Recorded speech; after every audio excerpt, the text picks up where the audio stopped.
Lévitique 14. L'Éternel parla à Moïse, et dit.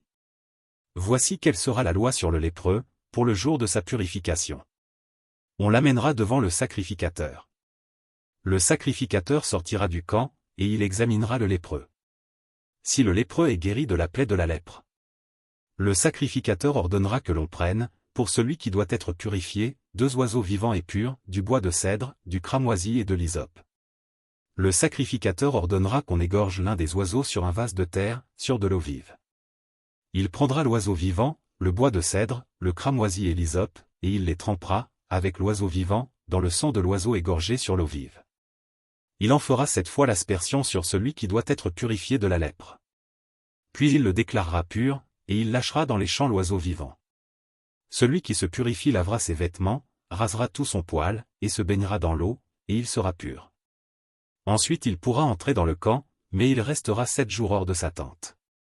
Le 7e jour, il rasera tout son poil, sa tête, sa barbe, ses sourcils, il rasera tout son poil, il lavera ses vêtements, et baignera son corps dans l'eau, et il sera pur. Le 8e jour, il prendra 2 agneaux sans défaut et une brebis d'un an sans défaut, 3/10 d'un épha de fleur de farine en offrande pétrie à l'huile, et un log d'huile. Le sacrificateur qui fait la purification présentera l'homme qui se purifie et toutes ces choses devant l'Éternel, à l'entrée de la tente d'assignation. Le sacrificateur prendra l'un des agneaux, et il l'offrira en sacrifice de culpabilité, avec le log d'huile, il les agitera de côté et d'autre devant l'Éternel. Il égorgera l'agneau dans le lieu où l'on égorge les victimes expiatoires et les holocaustes, dans le lieu saint, car, dans le sacrifice de culpabilité, comme dans le sacrifice d'expiation, la victime est pour le sacrificateur, c'est une chose très sainte. Le sacrificateur prendra du sang de la victime de culpabilité, il en mettra sur le lobe de l'oreille droite de celui qui se purifie, sur le pouce de sa main droite et sur le gros orteil de son pied droit. Le sacrificateur prendra du log d'huile, et il en versera dans le creux de sa main gauche.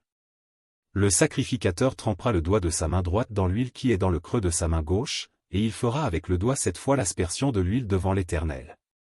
Le sacrificateur mettra de l'huile qui lui reste dans la main sur le lobe de l'oreille droite de celui qui se purifie, sur le pouce de sa main droite et sur le gros orteil de son pied droit, par-dessus le sang de la victime de culpabilité. Le sacrificateur mettra ce qui lui reste d'huile dans la main sur la tête de celui qui se purifie, et le sacrificateur fera pour lui l'expiation devant l'Éternel. Puis le sacrificateur offrira le sacrifice d'expiation, et il fera l'expiation pour celui qui se purifie de sa souillure. Ensuite il égorgera l'holocauste. Le sacrificateur offrira sur l'autel l'holocauste et l'offrande, et il fera pour cet homme l'expiation, et il sera pur. S'il est pauvre et que ses ressources soient insuffisantes, il prendra un seul agneau, qui sera offert en sacrifice de culpabilité, après avoir été agité de côté et d'autre, et avec lequel on fera pour lui l'expiation. Il prendra un seul 10e de fleur de farine pétrie à l'huile pour l'offrande, et un log d'huile. Il prendra aussi 2 tourterelles ou 2 jeunes pigeons, selon ses ressources, l'un pour le sacrifice d'expiation, l'autre pour l'holocauste. Le 8e jour, il apportera pour sa purification toutes ces choses au sacrificateur, à l'entrée de la tente d'assignation, devant l'Éternel. Le sacrificateur prendra l'agneau pour le sacrifice de culpabilité, et le log d'huile, et il les agitera de côté et d'autre devant l'Éternel. Il égorgera l'agneau du sacrifice de culpabilité. Le sacrificateur prendra du sang de la victime de culpabilité, il en mettra sur le lobe de l'oreille droite de celui qui se purifie, sur le pouce de sa main droite et sur le gros orteil de son pied droit. Le sacrificateur versera de l'huile dans le creux de sa main gauche. Le sacrificateur fera avec le doigt de sa main droite 7 fois l'aspersion de l'huile qui est dans sa main gauche, devant l'Éternel. Le sacrificateur mettra de l'huile qui est dans sa main sur le lobe de l'oreille droite de celui qui se purifie, sur le pouce de sa main droite et sur le gros orteil de son pied droit, à la place où il a mis du sang de la victime de culpabilité. Le sacrificateur mettra ce qui lui reste d'huile dans la main sur la tête de celui qui se purifie, afin de faire pour lui l'expiation devant l'Éternel. Puis il offrira l'une des tourterelles ou l'un des jeunes pigeons qu'il a pu se procurer.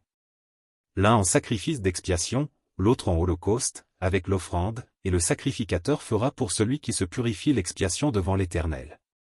Telle est la loi pour la purification de celui qui a une plaie de lèpre, et dont les ressources sont insuffisantes. L'Éternel parla à Moïse et à Aaron, et dit. Lorsque vous serez entrés dans le pays de Canaan, dont je vous donne la possession, si je mets une plaie de lèpre sur une maison du pays que vous posséderez.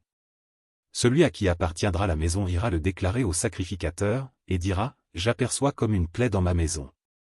Le sacrificateur, avant d'y entrer pour examiner la plaie, ordonnera qu'on vide la maison, afin que tout ce qui y est ne devienne pas impur. Après cela, le sacrificateur entrera pour examiner la maison. Le sacrificateur examinera la plaie. S'il voit qu'elle offre sur les murs de la maison des cavités verdâtres ou rougeâtres, paraissant plus enfoncées que le mur, il sortira de la maison, et, quand il sera à la porte, il fera fermer la maison pour 7 jours. Le sacrificateur y retournera le 7e jour. S'il voit que la plaie s'est étendue sur les murs de la maison, il ordonnera qu'on ôte les pierres attaquées de la plaie, et qu'on les jette hors de la ville, dans un lieu impur. Il fera racler tout l'intérieur de la maison, et l'on jettera hors de la ville, dans un lieu impur, la poussière qu'on aura raclée. On prendra d'autres pierres, que l'on mettra à la place des premières, et l'on prendra d'autres mortiers, pour recrépir la maison.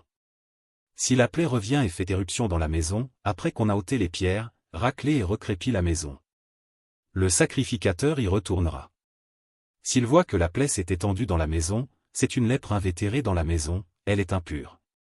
On abattra la maison, les pierres, le bois, et tout le mortier de la maison, et l'on portera ces choses hors de la ville dans un lieu impur. Celui qui sera entré dans la maison pendant tout le temps qu'elle était fermée sera impur jusqu'au soir. Celui qui aura couché dans la maison lavera ses vêtements. Celui qui aura mangé dans la maison lavera aussi ses vêtements.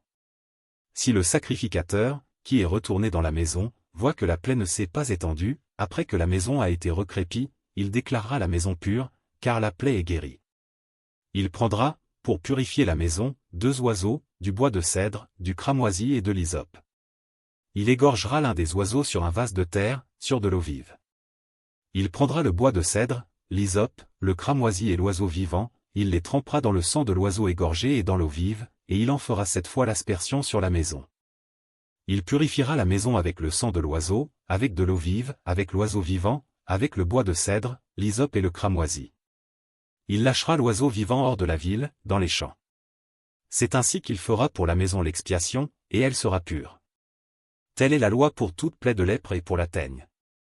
Pour la lèpre des vêtements et des maisons. Pour les tumeurs, les dartres et les taches. Elle enseigne quand une chose est impure, et quand elle est pure. Telle est la loi sur la lèpre.